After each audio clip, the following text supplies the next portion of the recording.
আল্লাহর ব্যাপারে নিরাশ হবেন না, তার দয়ার প্রতি আশা হারাবেন না।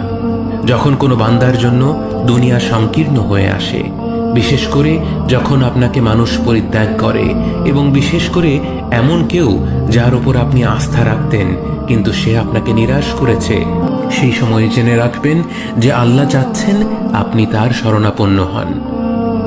এই পৃথিবীর সবচেয়ে সুখী মানুষ হচ্ছে সে যে আল্লাহর দিকে তার মুখ ফেরায়।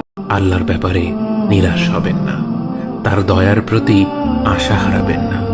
যখন কোনো বান্দার জন্য দুনিয়া সংকীর্ণ হয়ে আসে, বিশেষ করে যখন আপনাকে মানুষ পরিত্যাগ করে, এবং বিশেষ করে এমন কেউ যার উপর আপনি আস্থা রাখতেন কিন্তু সে আপনাকে নিরাশ করেছে, সেই সময় জেনে রাখবেন যে আল্লাহ চাচ্ছেন আপনি তার শরণাপন্ন হন।